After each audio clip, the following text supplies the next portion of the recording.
नमस्कार दोस्तों। आज मैं मणिपुर स्टेट को ऑर्नामेंट और गहना एंड स्विट्ज़रलैंड क्यों कहा जाता है और उस स्विट्ज़रलैंड और ऑर्नामेंट को किस तरह बर्बाद करने पर भारत सरकार तुली हुई है, उसी का विश्लेषण कर रहा हूँ।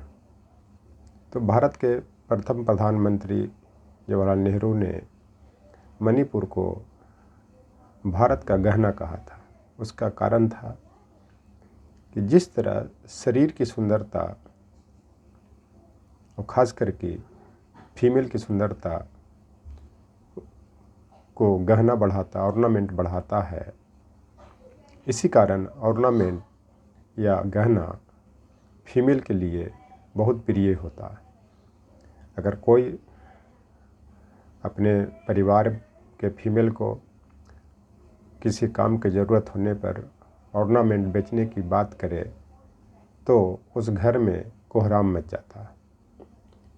उसी तरह से मणिपुर स्टेट की जो ऑर्नामेंट को एक तरह से बेचने का ही काम किया गया है कि जो वहाँ पे शांति व्यवस्था स्थापित था, जो उसकी हरियाली, पहाड़ी इलाका और तरह तरह के ऑर्नामेंट के कारण मणिपुर स्टेट जो खूबसूरत है, उसके गहनों को, ऑर्नामेंट को किस तरह से आरक्षण के नाम पे सत्ता के लिए, वोट बैंक की राजनीति के लिए बेचने का प्रयास किया गया भारत सरकार की ओर से, जिसके परिणाम स्वरूप उस स्टेट में कोहराम मच गया जो आज तक मचा हुआ है। तो कबीरदास की एक दोहा है कि दुर्बल को न सताइए, जाकी मोटी है, बिना जीव के श्वास के लौ भस्म हो जाए। इसका मतलब यह होता है कि कभी भी दुर्बल को नहीं सताना चाहिए, और ख़ास करके फीमेल और जो लेडी होती है उसको भारत के परिप्रेक्ष्य में दुर्बल ही माना जाता है। इस कारण जाके मिट्टी हो, इस कारण उसका जो है जो प्रभाव पड़ता है, उसका जो हाई पड़ता है वो पड़ता है, वही वास्तव में पड़ता है। और जिस तरह से जो चिमनी होता है, जो निर्जीव होता है, वो शक्तिशाली लोहा को किस तरह से भस्म कर देता है, उसको पिघला देता है, उस तरह से जो भारत सरकार की ओर से जो 2024 इलेक्शन के पूर्व मोदी जी 400 के नारा दे रहे थे, लेकिन वो 240 पे आ गए। और मैं भी यह भी लोगों के द्वारा कहा जा रहा है, और मैं भी बोलता था कि इस पार्टी की मैक्सिमम सीट 150 से 200 तक आने वाली है, और वो आता। लेकिन हो सकता है कि जहाँ पे 500,000 का जो जीत इस पार्टी की हुई, तो जिसका शासन प्रशासन होता है, जिसका इलेक्शन कमीशन होता है, किसी भी पार्टी की सरकार हो, भारत सरकार पे, उसके लिए फेवरेबल होता है। तो उसमें तो मैं नहीं जा रहा हूँ, लेकिन आने वाले समय में जिस तरह से चिमनी शक्तिशाली लोहा को भस्म कर देता है, तो इनको भी जो मणिपुर का हाई है वो जो लगेगा, और हो सकता है कि 240, 140 तक पहुंच जाए। वो तो मैं नहीं कहूँगा, लेकिन जो कबीरदास को एक दिव्य दृष्टि वाले व्यक्ति कहा जाता था, उनको अल्लाह ईश्वर का प्रतीक माना जाता था, और यह भी कहा जाता था कि जो वो कहते थे उसका समाज में उसमें भी देखने को मिलता था और आज भी देखने को मिल रहा है। क्योंकि अगर इन लोग को 400 का नारा दे रहे थे कि बीजेपी 370 और एनडीए 400 पार, तो उसका कारण यह था, ये जो अयोध्या में जो मंदिर का निर्माण हुआ और 370 धारा हटाया, उसी के आधार पर बीजेपी को 370 सीट की बात कर रहे थे। और इतना मस्त थे कि इनको लगता था कि सारी दुनिया जो है मेरे मुट्ठी में है। तो इसी संदर्भ में कबीरदास का भी एक दोहा है, मन मस्त हुआ तो क्या करे, मेरा साहब घर माही है,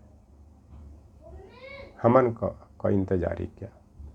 इस दोहा का अर्थ ये होता है कि जब मन मस्त हो जाता है, जब कोई कुछ अच्छा काम करता है तो उसको लगता है कि मैं इतना मस्त हूँ, मैं इतना खुश हूँ कि सारी दुनिया मेरी मुट्ठी में है और ईश्वर जो है, जो राम जो है, ये जो भगवान है वो मेरे घर में ही है, तो हम लोग किसी की ज़रूरत नहीं है। कि मणिपुर स्टेट जैसे जो भारत का जो ऑर्नामेंट है वो जहाँ भी जाए, ऑर्नामेंट टूट भी जाए लेकिन जो हमारी शरीर की खूबसूरती है वो बने रहेगी। जैसे अयोध्या के कारण इनकी सत्ता बरकरार रहेगी, लेकिन यह उल्टा हुआ। उसी तरह British governor general Lord Irving ने मणिपुर को स्विट्ज़रलैंड कहा था, जिसका पीरियड 1926 से 31 ईस्वी है। उसी समय गांधी और इरविन समझौता हुआ था 1930 में, जो सबने अवज्ञा आंदोलन चलाया गया था। तो इरविंग को भी लगा कि अगर भारत में शासन करनी है तो गांधीवादी मूल्यों को अपनाना पड़ेगा, जिसका जो सबसे बड़ा जो गांधीवादी मूल्य है, गांधीयन कॉन्सेप्ट है, वो सत्य और अहिंसा है। उसको मानते हुए सबने अवज्ञा आंदोलन को सही ठहराया और नमक पर जो कर लगाया था वो वापस लिया।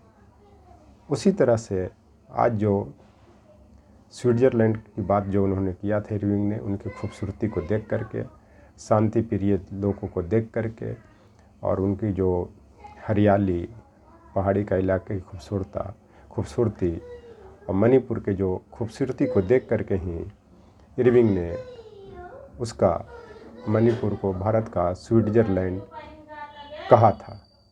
लेकिन आज वहाँ पे गांधीवादी मूल्यों को किस तरह से ध्वस्त किया जा रहा है।